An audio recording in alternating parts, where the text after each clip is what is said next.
Coming up on Ignite News.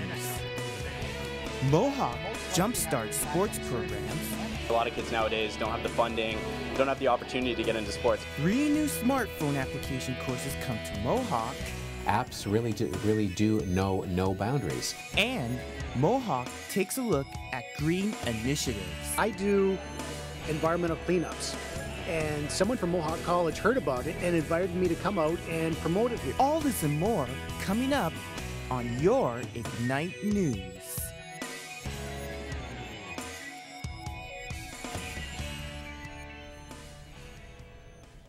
Good morning and welcome to your Ignite News for Thursday, April 4th. I'm Ashley Segato. And I'm Lauren Smith. Now here's what's making news.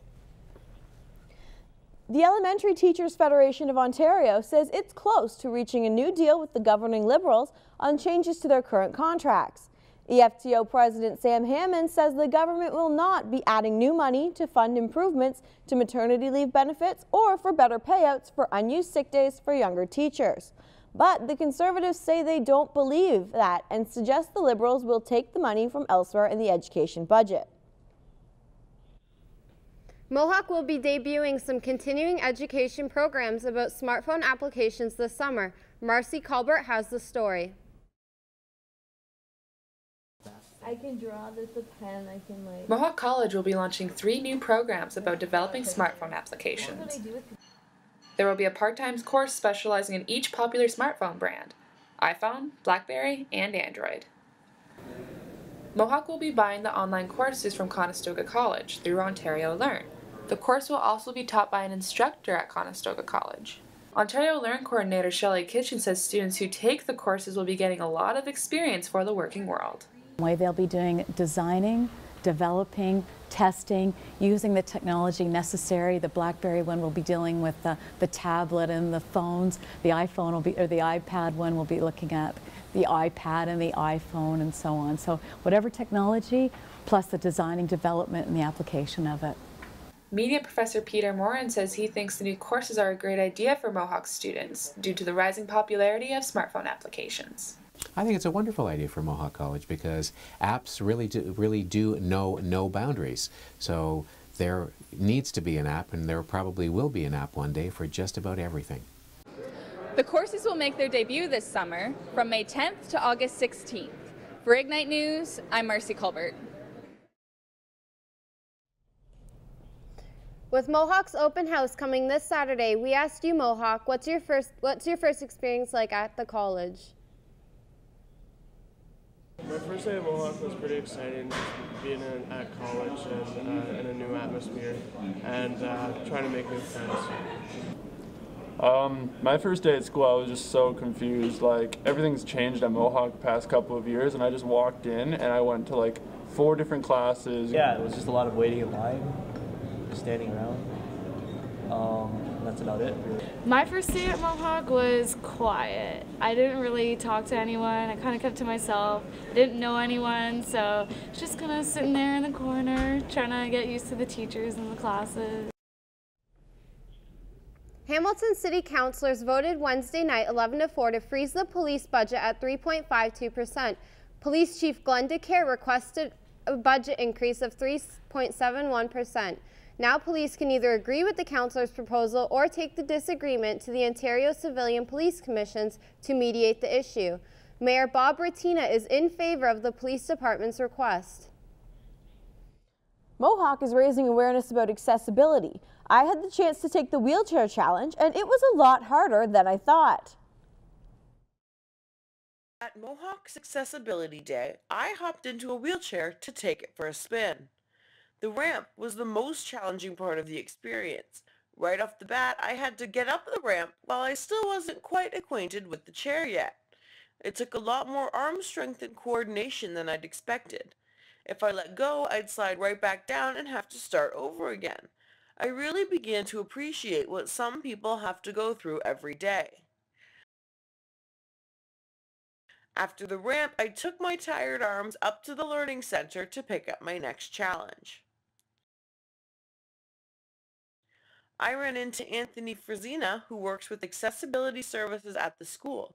He and I have talked about the school's accessibility before, and he says that while it's not perfect, the school has come a long way in the last 10 years. At this point, I got stuck. One of my wheels had turned inward and I couldn't get it free. Without being able to reach the wheel or use my feet to fix it myself, I had to rely on someone else to come help me get realigned. Once my wheel was back in line, I was able to complete my final challenge and then head down to the student services desk to end my trip. Lots of students took the wheelchair challenge that day, and hopefully they all started to realize what I did, that wheeling around in a chair is much harder than it looks. Reporting for Ignite News, I'm Lauren Smith. Students at Mohawk College Fennel campus had a chance to see how they can help protect the environment at Sustainapalooza. Ignite reporter Brady Livingston has the story. The office and the MSA partnered to bring the second annual Sustainapalooza to the Arnie.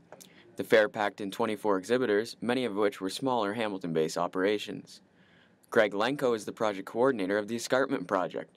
The goal of his project is to clean up the escarpment, an area that has become littered with trash as the years have gone by. Lenko explains why he got involved at the event. I do environmental cleanups, and someone from Mohawk College heard about it and invited me to come out and promote it here. And so I thought it would be a fantastic way to get more people involved and have more people learn about the importance of a clean environment. Lenko's efforts gained popularity through the use of social media. I did some videos, put them on YouTube and Facebook, and it's turning out to be one of Canada's largest volunteer environmental cleanups ever. The Escarpment Project continues on April 7th when volunteers can join Lenko for a hike along the escarpment to pick up trash, followed by a barbecue. Environment Hamilton is another small local exhibitor that participated at the fair. Project manager Beatrice Ikoko explains what the organization is all about. Environment Hamilton's been around for almost 12 years, and what we do is we help Hamiltonians with gain the skills that they need to protect and enhance the environment. Sustainapalooza as a whole helped Mohawk students realize just how essential the environment around them is, and that sustainability is important to everybody. The environment, the earth rules us. We don't rule it. Reporting for Ignite News, I'm Brady Livingston. Now let's take a look at what's coming up in sports, weather, and entertainment. Coming up in sports, the Canadians visit the Flyers, and some big names were on the move because of the NHL trade deadline. Jay Leno puts an end to the rumors, and the future of the Star Wars video game isn't looking so bright. I'm Chelsea Kaufman. Stick around for more entertainment updates. I'm Dimitri Perdicaris. Coming up in your weather, clear sunny skies all day, but will it last heading into the weekend?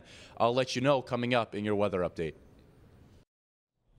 Now here's a recap of today's top stories. City Council has rejected the new police budget, and Ontario's elementary teachers could be close to reaching an agreement.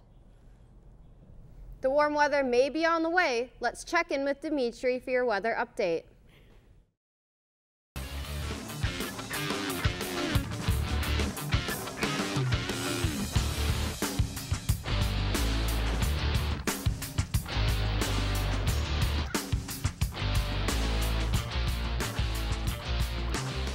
Thank you, Ashley. Sunny skies all across the board today. Starting things off in Windsor, sunshine all day with a high of 11 degrees. London is at 10 degrees with clear sunny skies as well. Moving over to the Golden Horseshoe, more sun and a high of 10 degrees in Niagara Falls. That sun is shining in Toronto as well. They're at 9 degrees, and here in the Hammer, sunny skies with a temperature of 10 degrees. Let's take a look at the next 24 hours here in Hammertown. Heading into the evening, the skies will remain clear. We'll be at 5 degrees.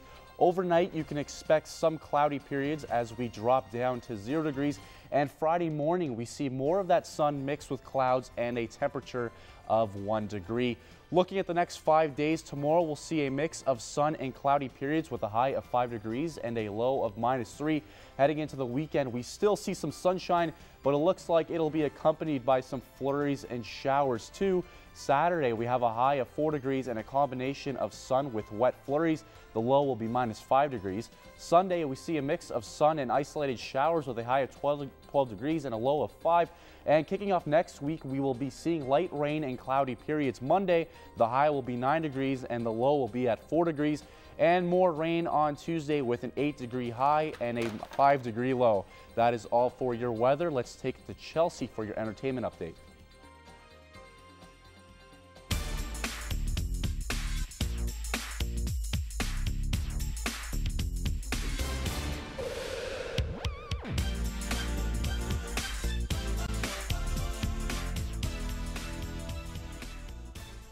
Thanks, Dimitri. The rumor mill can finally stop turning. After weeks of speculation, NBC has confirmed that Jay Leno will pass on The Tonight Show to Jimmy Fallon. In a statement, Leno said, "Congratulations, Jimmy. I hope you're as lucky as me and hold on to the job until you're the old guy. If you need me, I'll be at the garage." Now let's take a look at what's happening on campus and around Hamilton. I'm Brady Livingston, and this is what's coming up on your community calendar. Maple Leaf Monster Jam is celebrating its 10th anniversary in 2013, and the action comes to Hamilton on Saturday, April 6th and Sunday, April 7th. Cops Coliseum will host the most exciting form of family motorsports. The event starts at 2 on both days. Mohawk's Health, Wellness, and Fitness students present the 2nd Annual Health and Wellness Expo. The event is free to attend for all friends, family members, and members of the community. The expo will be happening on Monday, April 8th from 6 to 8 p.m. at the Brantford Campus Gymnasium. On Tuesday, it's DeWalt Day at Mohawk's Start Campus. The event will take place from 11 a.m. to 2 p.m. and the festivities will include a free barbecue, food trucks, and tool demonstrations. That's all for your community calendar. Let's go back to the newsroom. It's a sad day for the games industry as yet another veteran closes. On Wednesday, new owner Disney announced it will be closing LucasArts Studio. The closure has resulted in the loss of up to 150 jobs, and the current project Star Wars 1313 is being put on the back burner. That's all for me, Mohawk. Let's pass it over to Brady for your sports update.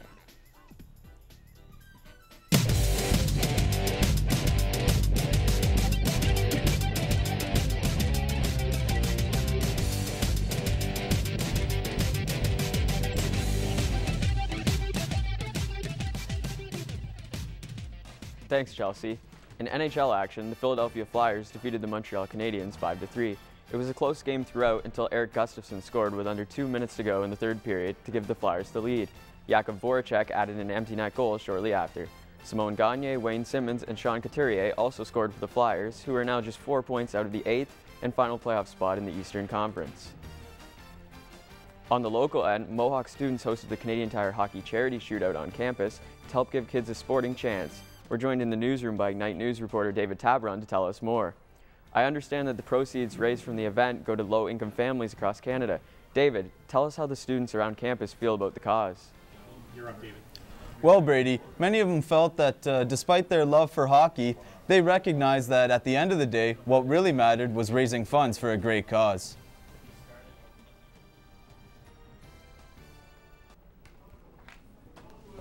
Mohawk students had the opportunity to take shots on a hockey net to help give financially disadvantaged kids a shot at playing sports. A group of 3 students partnered up with Canadian Tire's Jumpstart charity to conduct a hockey shootout fundraiser as part of their project management course here at the college. Jumpstart seeks to pay low-income families to put their kids in organized sports. The event took place just right outside the Arnie and featured a raffle with several prizes. The project team's manager, Shannon Dyke, said that Canadian Tire was very supportive in helping them get started. In contact with Canadian Tire through their Jumpstart website. We mentioned the event coordinator that we wanted to do a fundraiser, and they've been very helpful. They sent us t-shirts and balloons to help encourage the event. Another member of the team, Anthony Doro, emphasized the need for extracurricular activities like team sports in a child's life. A lot of kids nowadays don't have the funding, don't have the opportunity to get into sports, and I took away so much from sports in my own individual life, so I think a lot of kids should have the opportunity to do that. So by doing this, it's just an easy way to raise some funds, get some kids into some sports, maybe teach them that there's more to life than just school and stuff like that, that they have an outlet, that they have an opportunity to do something else. As for the students who participated, well, who doesn't love hockey? Everything's for a good cause, so you can't really complain about that. Hockey's awesome. I love playing hockey, so whenever you see a net and a stick, you kind of just have the urge to play, so. While Jumpstart has a goal of reaching $500, raising awareness here on campus is a much larger part of the issue. Reporting for Ignite News, I'm David Tabron. Thanks, David. The NHL trade deadline started off slowly, but the trade action picked up in the final hour before the cutoff point. The Columbus Blue Jackets acquired 40-goal scorer Marian Gaborik from the New York Rangers in exchange for a package of players that included forward Derek Brassard. The Minnesota Wild picked up Buffalo Sabres captain Jason Pominville. In return, the Sabres received 2 prospects and 2 draft picks. In other trade news, Martin Erat is headed to the Washington Capitals, the Bruins got Wade Redden, and the Lightning and Senators swapped youngsters Corey Conacher and Ben Bishop. And that's it for sports. Let's pass it back to Ashley and Lauren. And that's all your news for Thursday, April 4th. I'm Ashley Segato. And I'm Lauren Smith. For more news updates, check our website, ignitenews.ca. Thanks for watching, Mohawk.